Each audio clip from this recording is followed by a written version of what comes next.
Welcome. My name is Jessa Lux. For those of you who haven't attended one of these before, I'm the community manager for a digital design agency called Clique Studios, and we build websites, software, and apps for our clients.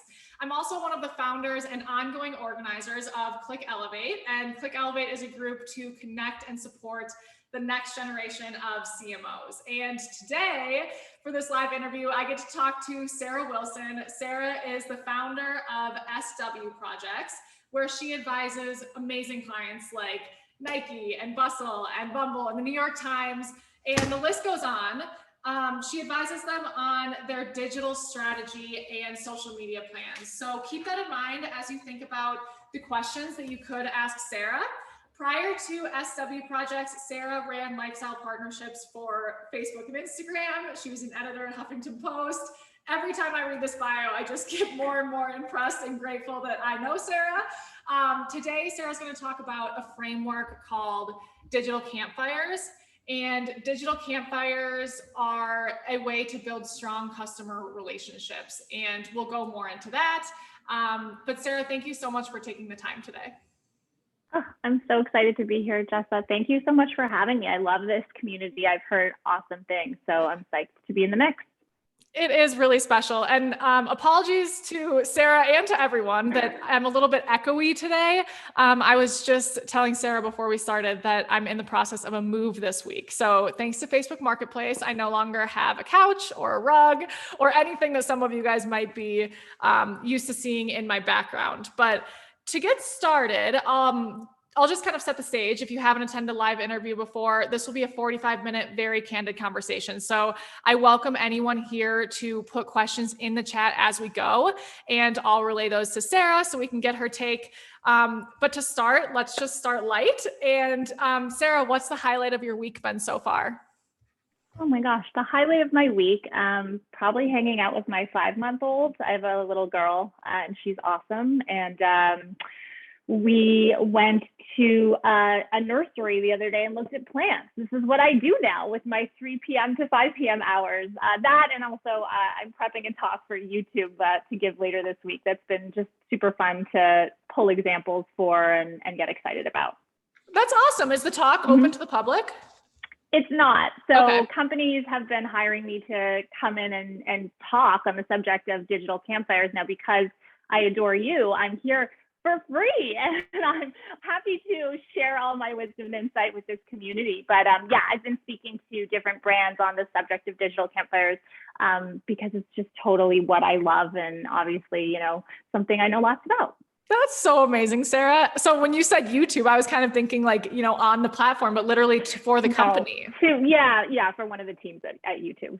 And thinking about you and your daughter at a nursery is just makes me smile and so happy. It's like very blissful. It is. It's pretty nice. I feel very lucky. And you seem so bright-eyed for somebody with a 5-month-old. So I know, it's shocking. She started sleeping like 2 days ago through the night. So good nights of sleep. Well, I'm happy to hear it.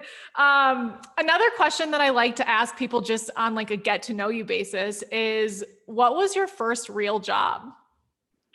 So my first real job was probably like an internship. It was paid. It was at Teen People magazine. I don't know if people here are on the older side. I'm like an elder millennial. So I, was very much around for the era of all the teen magazines. So Teen People was like, as you may imagine, if you don't know it, the teen iteration of People magazine. And I worked there. I, was there for a summer, and it was like that summer of like, the P. Diddy, J-Lo, white party sort of height of all of that. And it was pretty phenomenal. And I ended up writing an article about it I'm Canadian, I'm from Toronto, for a newspaper called The National Post, all about my experience interning at Teen People and being completely fish out of water and starstruck all the time. Oh, that's so cool. I definitely remember Teen People. I'm 30. Okay, cool. Had an attendee chat. She said she's 40. She totally remembers Teen People. Perfect. It does kind of seem like the role out of like from a movie plot or something. It actually was. It was, yeah. You mentioned you're from Toronto. Where are you right now? I'm in LA, so I've lived in LA for years and years. I've been here since 2007. So I moved here to run the front section of Los Angeles Magazine. If anyone knows that magazine, it's like a city magazine for LA, kind of like New York Magazine. So I used to want to run magazines for a living. And that was sort of what I wanted to do. And I really based my whole career trajectory on that. And then, 2008 happened and the entire industry really took a hit. And I just realized I didn't want to follow that path anymore. I didn't want my boss's job. I didn't want to follow, a dying industry, honestly. And so I jumped ship and went to HuffPost, which at the time was really growing and really exciting place to be. And honestly, for me, it's just about like figuring out where the zeitgeist is happening, whether that's in magazines or on digital platforms like HuffPost at the time, or, eventually social media, and now Digital Campfires. So I just kind of follow that. I love that. Follow kind of like being ahead of the curve and where the world is going. Kind of looking at, like where are things growing? I always like to say sort of like what industry is actually growing and how can I like position myself to cross paths with that industry instead of like trying to hang on to something that's no longer working. It goes for relationships too, I have to say. Good. Well, that's how we all live. Well, let's get into it. And would you mind just defining Digital Campfires for us to get us started on topic? Yeah, absolutely. So let me just give you a quick backdrop overview. I'm not sure if you shared the piece that I wrote for Harvard Business Review in February 2020, but if not, happy to share that afterwards. I'll share that after. Cool. So I wrote a piece right before the pandemic hit. That's when it was published, called The Era of Antisocial Social Media. And it was about a trend that I had observed of audiences, particularly young audiences, kind of moving towards spending time in these platforms that were sort of directly opposed to public-facing social platforms. And it really was like, what's happening here? Time spent on social platforms, sort of public-facing social platforms, was either like not rising as much as it had in years past, not going as quickly, and sort of the trends weren't tracking up as much. You can check out the piece and it kind of explains what I mean. And, where are they spending time instead? Where are these audiences spending time? Well, what I saw and what I still see, it's only increased since I wrote that piece, is that they're spending time in these kind of other spaces that I define as digital campfires. So the term digital campfire is really a framework for understanding this new type of consumption that's happening. And the way I define campfires are as closed and often more private and interactive online spaces. So platforms, forums, destinations that exist in opposition to the public-facing social platforms. I identify 3 reasons that audiences gather there, which kind of help to understand what I mean. So the first is to private message one another. The second is to connect to a micro community. And the third is to participate in a shared experience, or it could be some combination of the 3. And I'll just share a quote from that piece to like explain and illuminate what I mean, because it might be helpful. So I said that, and I know this is super weird to quote myself, but I'm like trying to explain what it means. So if social media can feel like a crowded airport terminal where everyone is allowed, but no one feels particularly excited to be there, digital campfires offer a more intimate oasis where smaller groups of people are excited to gather around messaging, shared interests, or experiences. So that's kind of what digital campfires are. I'll stop there. We can dive in. Okay, that was very helpful. And breaking it into those 3 categories, private messaging, micro community, and shared experience is very helpful too.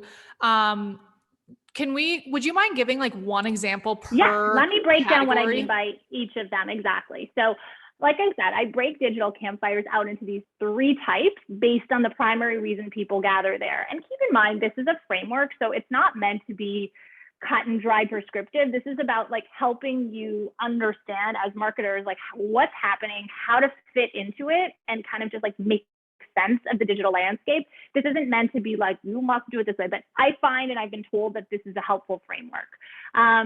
So private messaging campfires is that private or small group messaging, usually but not always with one's real life friends, is the primary purpose for gathering. So some examples might be WhatsApp, Facebook Messenger, Instagram Threads, or the text platform community.com, which I don't know if you're familiar with it, but it enables a lot of like celebrities and public figures to connect with their fans. So the second is micro community campfires. So that's primarily like interactive, private or semi-private forums where people gather around interests, beliefs, or passions. And that can also include platforms where distinct subcultures thrive. So that might be a Discord or a Slack, or I'd even put Pinterest in there, even though some people refer to that as a social platform. I really think of that as a campfire platform. I mentioned the last sentence, can also include platforms where distinct subcultures thrive. People ask me about TikTok. I didn't actually include TikTok in my, first piece, because I think of TikTok as an entertainment platform. You're not connected to your friends at all, really. You're just connected to sort of this constant stream of video. It's like someone once described it as a waterfall of video, and I love that. But I do think TikTok is an incredible, deeply specific community platform. Like if you show the algorithm that you're interested in like cottagecore, you will be served those deep cottagecore videos like forever and ever, and you will go deeper on that community and you find and discover really interesting subcultures. So I actually have revised that, and I think that TikTok is a really, really great example of like a sort of housing place for micro communities.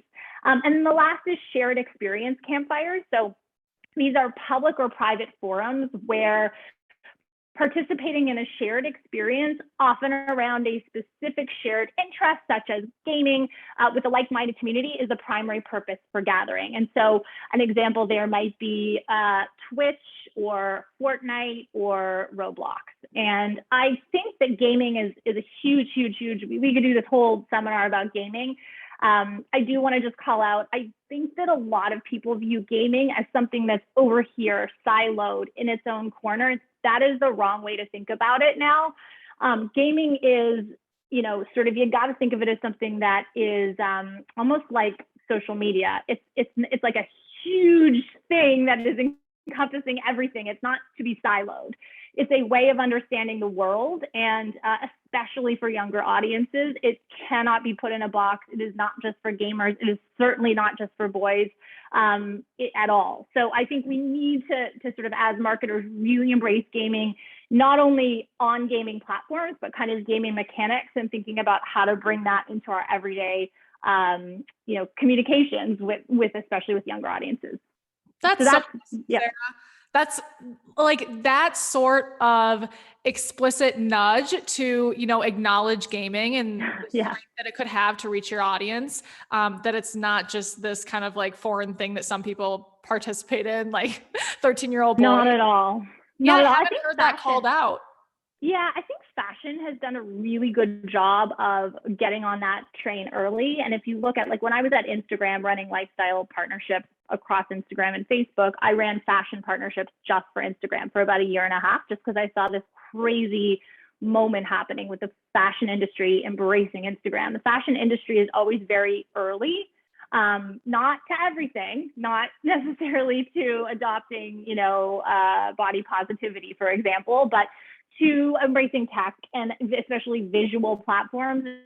And you'll notice that there've been a lot of cool things done that cross between fashion and gaming. I don't know if anyone saw the Gucci garden on Roblox that they did. That was a really interesting example of what I'm talking about, where, it's such a visual medium with another visual industry, and they just, like, it's a marriage made in heaven. So I think thinking and looking to fashion and gaming as like kind of your, I don't want to call it canary in the coal mine, that's the wrong analogy, but like the idea of like, okay, what are they doing and how can we take that and apply it to our business? Totally. And I'm glad that you okay, I'll start from the beginning.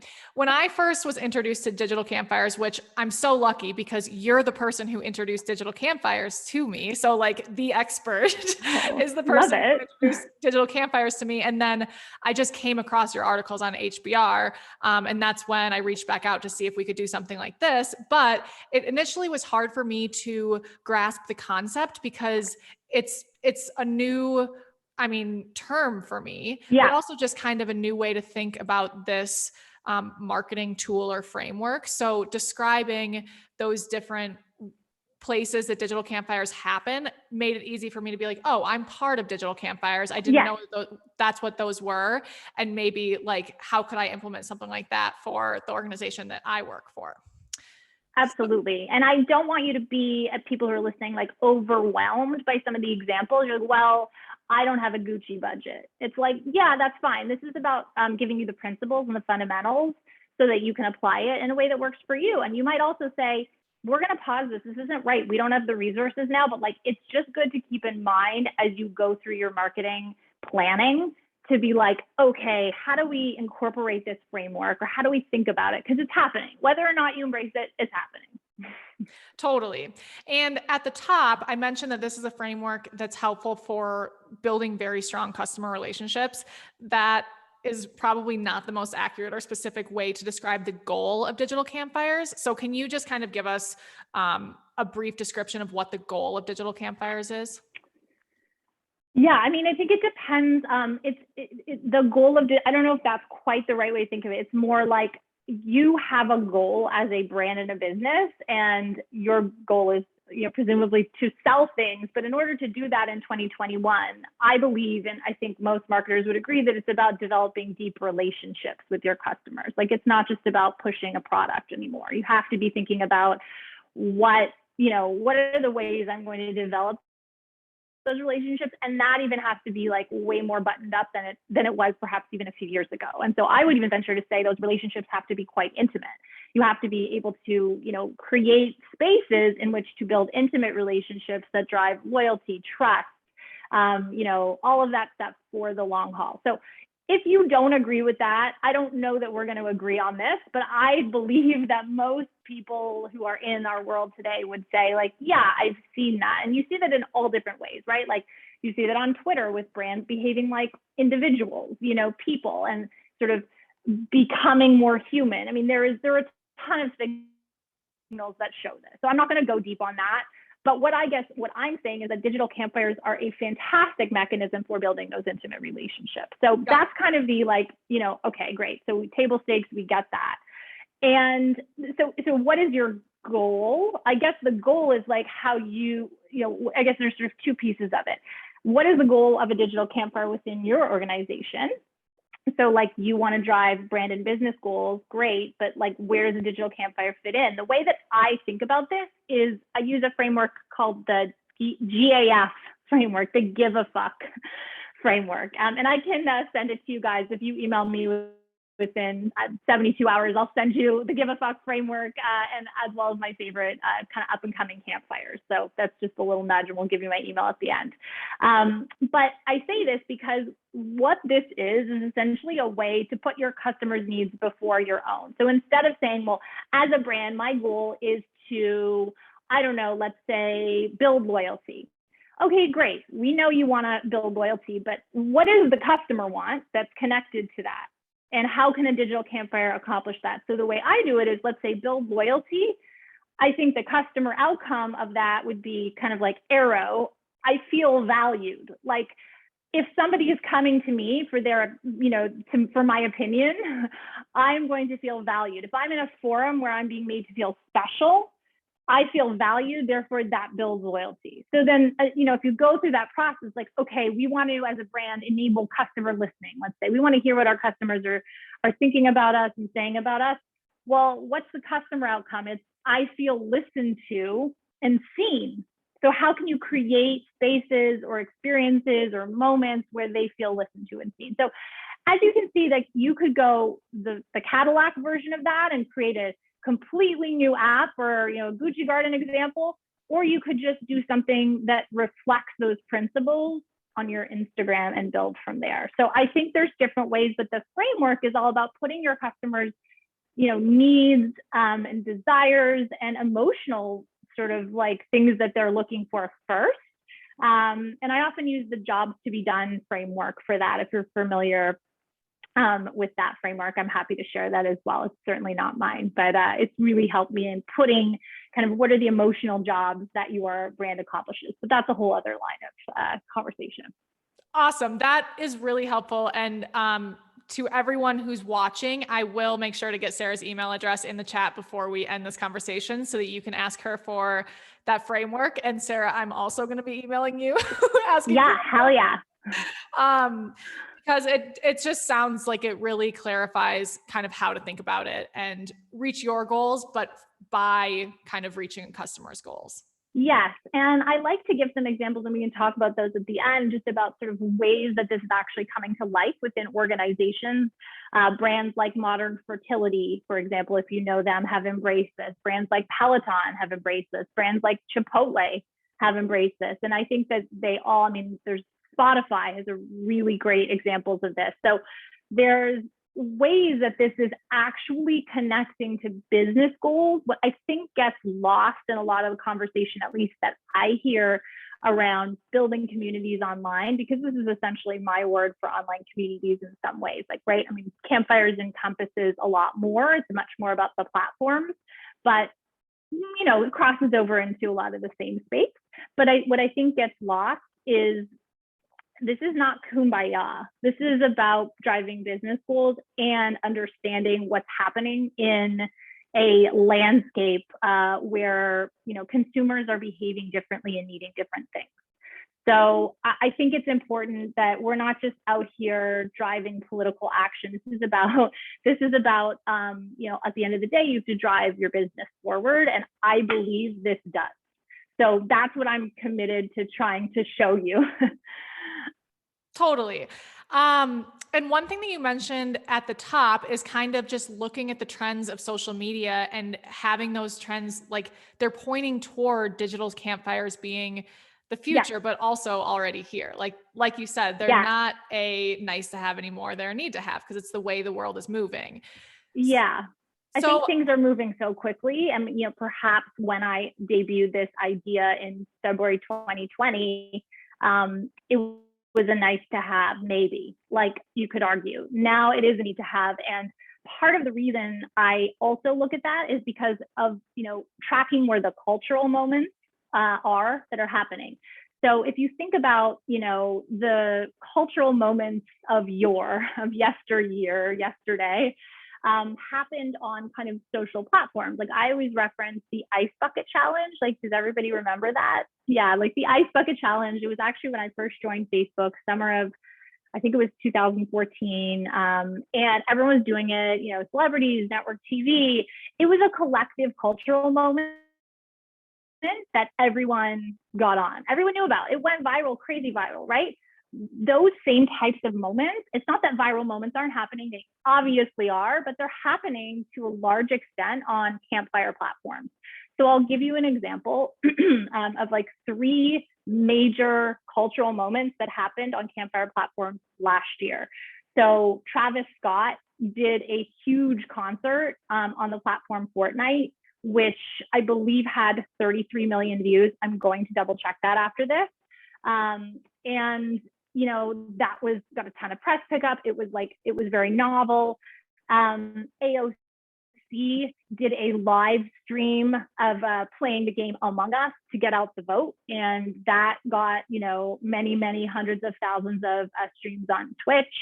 And then another one I remember was Lil Nas X, who obviously just does everything and is very cool. On the platform Roblox, he did a Christmas concert, and they are still selling merch from that event.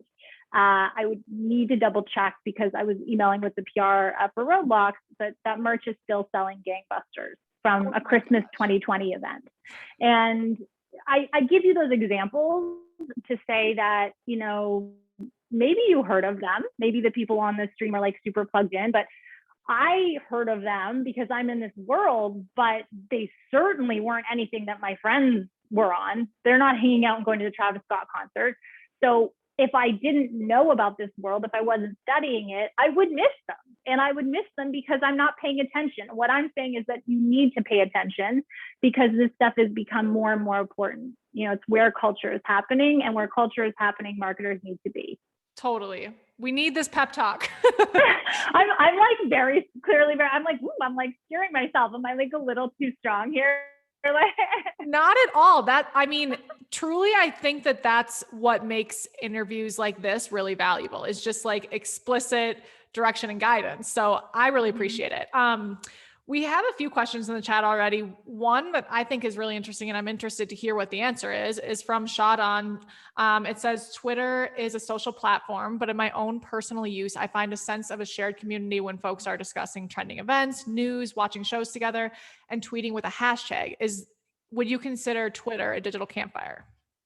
So that's a really good question. It actually speaks to the ways in which open social platforms have digital campfire elements. So I'll answer the question in a second, but I'll give the example of Facebook. So Facebook as a platform, I don't consider to be a digital campfire, but it has pieces of it that are absolutely fit that description. So for example, Facebook groups. Facebook groups are a phenomenal example of how a social platform like, big open public facing can house these smaller, more private, spaces, let's call them. And in fact, a lot of brands have leveraged those spaces in super interesting ways. I think of Peloton, for example. I don't know if anyone on this call is familiar with the official Peloton group. It has about 500,000 members, and the group is extremely active. It is run by Peloton, but then they also have offshoot groups that are not run by the actual company, like Peloton Moms. I'm in that one. I don't own a Peloton and I hate biking, but I love the group because I just love monitoring what's going on. And this is an example of like a digital campfire that's happening on a existing social platform. So I would say the same for Twitter. I don't think of Twitter itself as a digital campfire, but Twitter is rolling out new products like Twitter Spaces, which I absolutely think fits the bill because it's creating these like smaller, more intimate experiences. Now, does it mean that you can't have a very connected community first, experience on Twitter? No, of course, like go forth. But when I think about creating those smaller, more intimate interactions, I think about what are the spaces on Twitter, what are the spaces on Facebook that I can do that in a way that is going to, engender more like one-on-one interactions. And someone asked about Clubhouse. Yeah, I think it is a very much a digital campfire for sure as a platform. I'm just realizing, I think that Sarah, you and I might have had our initial introduction. Can you hear me? Yeah, I'm okay. just like, wait. Oh, I was like, we might have had our initial introduction in the Daily Carnage Facebook group. Yeah, no, that's exactly, yes, I think so. Which would be a campfire, right? Yeah, absolutely, yeah, for sure. Well, I don't remember what the interaction I don't remember either, but I think that might have been our initial introduction to one another. And just for anyone who's listening, you're probably in the Daily Carnage group already. And Carney is another digital agency, but they have built this really strong community of marketers on Facebook. And it really has blossomed into something that, is a resource for a lot of people and just a place that, we're talking about things that we all enjoy. So that's interesting. One question that I have for you, Sarah, is what audience segment do digital campfires cater to? So is it mostly the super fans, or how do you think about that? I do think of it like the super fans. So I don't know if you guys are familiar with the lowercase c, capital C community framework. I'll walk you through it. It's not something that I invented. I actually heard it from Glossier. So it was way back when. Glossier, as I'm guessing is one of kind of the OG community first brands. Early on, they established a Slack group for their kind of super fans, and they've done a lot of other community building initiatives. Actually, Kim Johnson, who started all of that, is now at a platform called Geneva, which is an amazing new community platform. I would say that it's one of my favorite rising digital campfire platforms, so check it out.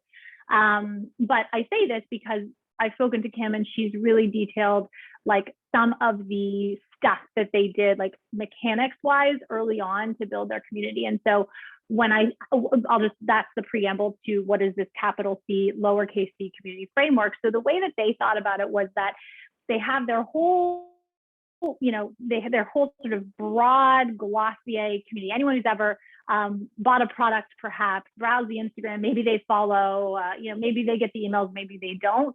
That's your lowercase C community. That's sort of your bigger sort of like, it's a big, think of it as like a big circle. And then you have your smaller circle, which is your capital C community. And that is like all the people who are really excited about your products, like have bought them multiple times, share them with their friends, can't wait for the next release. That's going to be your super fans and your people who you really want to make sure you're stoking that flame. And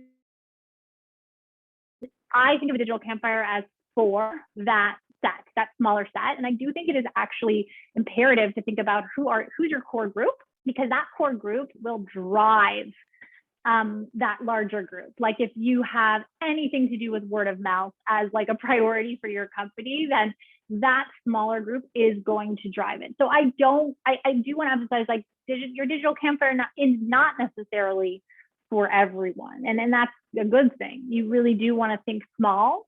And you want to think like the people who are going to get really in the weeds. But I do think there are principles that you can take. Like, for example, Chipotle is an interesting one. They use a lot of what I would call digital campfire principles in their marketing. So for example, they use, they use the close friends feature on Instagram. Oh my God, like Chipotle's talking to me. I'm one of their close friends. People screenshot that and share it. They have a Finsta that they use to test some content before it goes live on their Instagram. So like a group of sort of excited diehard customers who can tell them if jokes are landing or not. Like they use different small forums to connect with their audience, but as a whole, their entire brand is sort of for everyone. Like they're not necessarily just speaking to their diehard fans in their digital campfires. They're speaking to their diehard fans everywhere. Like if you go to their Instagram or you look at their TikTok marketing, it's super inside baseball and memey and funny. And you would think that that's a language that's just for super fans that should be in the digital campfire, but it's not. It's actually, they as a strategy have decided to take that and kind of like run with it and do it everywhere. So that's their strategy. So in that case, it's like employing digital campfire principles, which I think is a really interesting idea because it also allows you to take this idea and be like, okay, where does it work for us? How can we employ it? I had no idea that Chipotle does that. That would cool, right? Yeah. It's so cool. The close friends thing. I mean, that's one that I can relate to because Instagram's a platform that I'm on. The close friends thing is such a smart and nice touch. One thing that I want to ask you is kind of just like get into not the nitty gritty, like not into the weeds, but get into the how-to of this. A lot of our audience today will be like VPs and directors of marketing. So if they're saying, I'm convinced this is something we need to either pursue for the first time or pursue with more intention, what are some of the steps that they should take to do that? Is it more like first develop a really comprehensive plan and then when that's complete, execute full throttle on it? Or is it like give something a try, see what works first? What do you recommend in terms of like kind of a step-by-step approach to this? Yeah, so to some extent, it does depend on the company. I do think that a digital campfire strategy has to live kind of as kind of part of your overall social strategy. This isn't just like abandon everything, go do this. No, it has to be sort of integrated. So that's kind of number one. You have to be prepared to say, okay, like where would this fit in our current mix? But I think the most important thing to sort of ask yourself is like, building a campfire is really about building trust with your audience. And part of building trust is knowing what resources you have to build and tend your campfire. So there's a variety of ways you can put the concepts that I'm talking about into action, ranging from really resource heavy to super lightweight. But you kind of got to get to know where you are on the campfire continuum before diving in. So I will give you like a couple of examples of what I mean by the option. So you could create your own campfire. That would be a brand like Modern Fertility, right? Like, I don't know how much you know about them, but I mentioned them. They have it used to be a Slack group. It's now on a platform called Circle, but it's their entire sort of like experience where there's channels and you're going in and people are moderating it. And like, that's a huge part of their brand. Community underlies and underpins a lot of what Modern Fertility is. And you can think of it as like this huge top of funnel thing for the brand where, instead of Google, they want you to come to Modern Fertility and ask all of your questions and get embedded, even if you're not a customer yet. And maybe you will become one, or maybe not, and that's fine.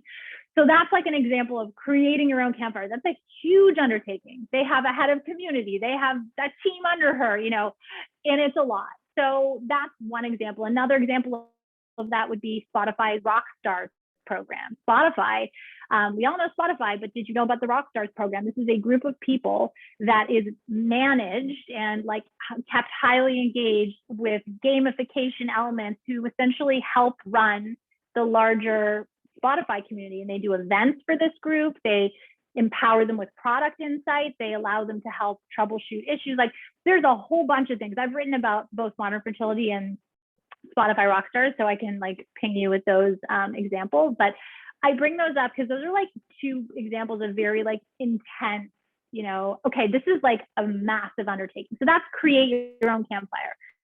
Then one tier down, partner with an existing campfire. So an example of that might be the Gucci Garden on Roblox, or StockX, the shoe app, like the streetwear app, like launched a server on Discord. So that's like setting up on these other platforms where they already exist. You don't have to build the infrastructure, but you are having to build a channel and figure out like, okay, how are we going to staff it? Maybe it's just a one-time thing. We'll freeze it after that. But just being like, okay, we're going to partner, and that's kind of like a dip a toe. Another example of this is when Sprite created a really cool campaign on Reddit, where they essentially asked, I'll put it in the chat because it's a little hard to explain, but they basically partnered with influencers, went on Reddit and created forums around different body image questions, and people got really engaged asking those questions. And so it's like, that's an example of a brand going in a way that was authentic to the platform, partnering with the right influencers. So that's partner with a campfire. Then there's apply campfire principles to your brand. And that might be a company called, I don't know if anyone is familiar with, well, Chipotle was the one I said, but then We're Not Really Strangers, which is an awesome, amazing card game now, started out as an Instagram community.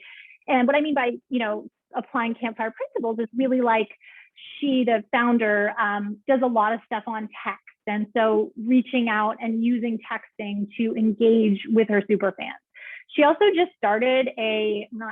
maybe a few months ago, a secret account. I don't know how much you're familiar with like the way that influencers like Addison Rae are doing these like other accounts on TikTok. So We're Not Really Strangers has created a secret account, and it's called something like user 12658, but it's clearly connected to We're Not Really Strangers, and it's now amassed a following of 125,000 people, and it feels much more secret or special than their main account, which is already pretty secret and special. Like, so there's just a lot of these principles where you're like, okay, I can't like build an app. I don't even want to start a Discord channel.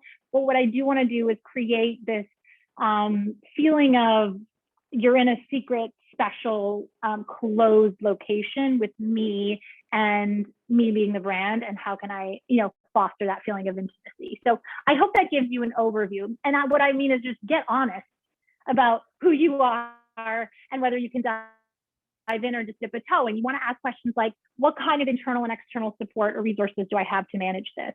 Is there support from the top to build this? Am I the CEO? Am I the marketing manager? Great. Can I make the decision to pour resources into this? Awesome. If not, how do I temper that plan based on that? Is this a one-off thing, or can I maintain this in an ongoing way? So thinking about those questions before you get involved. Maybe I'm going to have an experimental budget over here to do these things. I'm not sure, but really getting honest and figuring out where you are on that campfire continuum. Totally. And I'm so inspired by every example that you give of companies that are doing digital campfires well.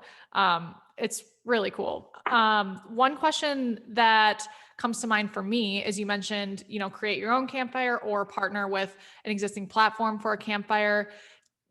And maybe the answer is, again, it depends on the company and the resources, but is the best approach to getting started choosing one place to have this digital campfire exist? I know you mentioned like Chipotle has a lot of kind of digital campfires happening, but should you choose one platform that is best for your audience to start, or what do you think?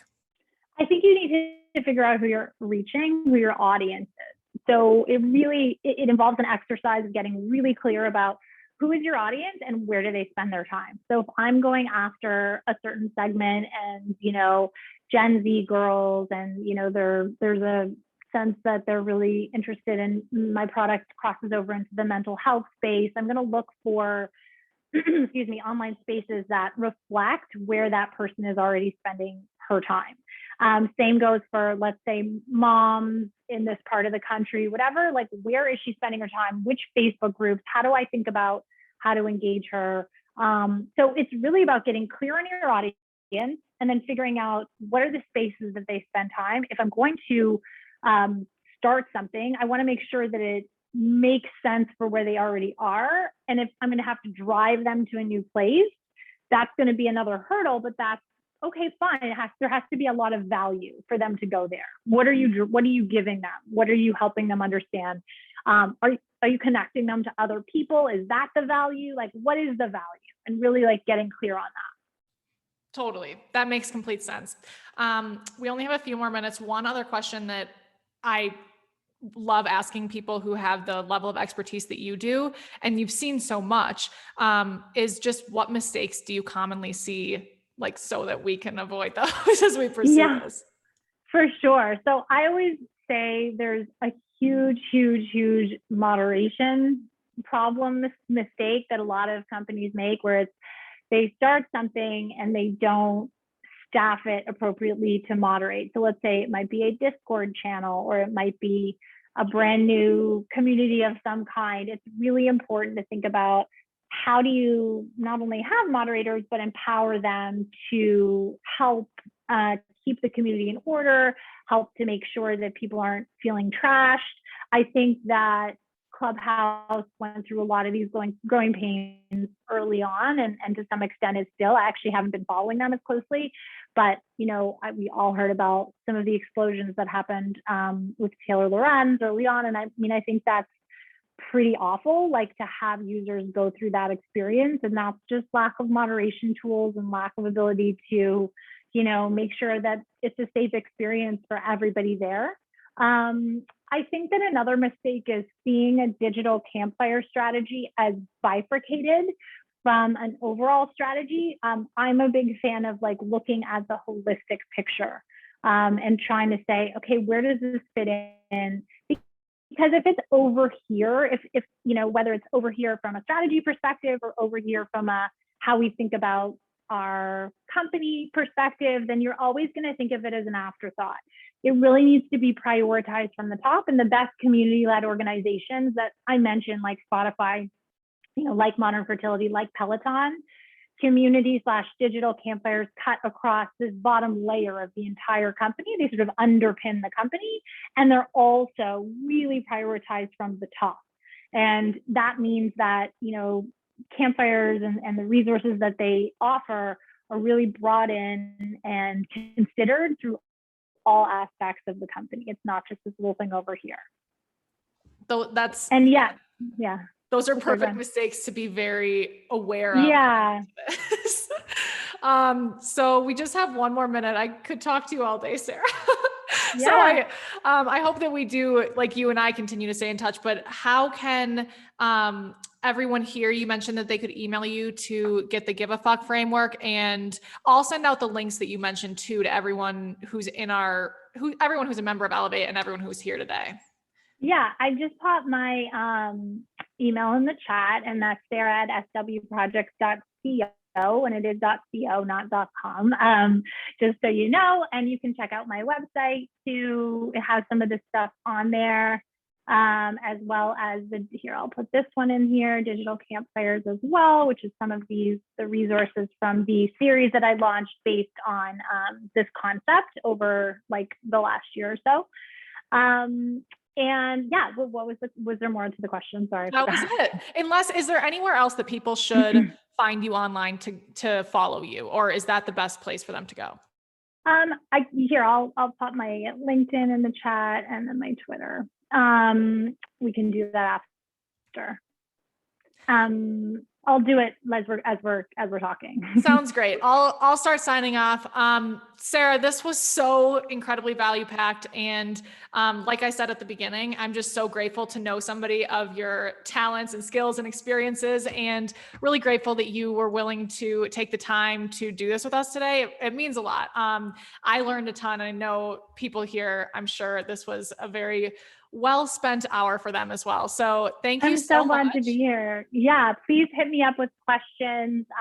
If you have, as I mentioned, I'm happy to share those frameworks, as well as some of my favorite campfires. And yeah, I do speaking. So if you're interested in having me, I would love to chat. I really love talking about this stuff, and also helping to educate teams in workshops, or any kind of more deep working environments is awesome too.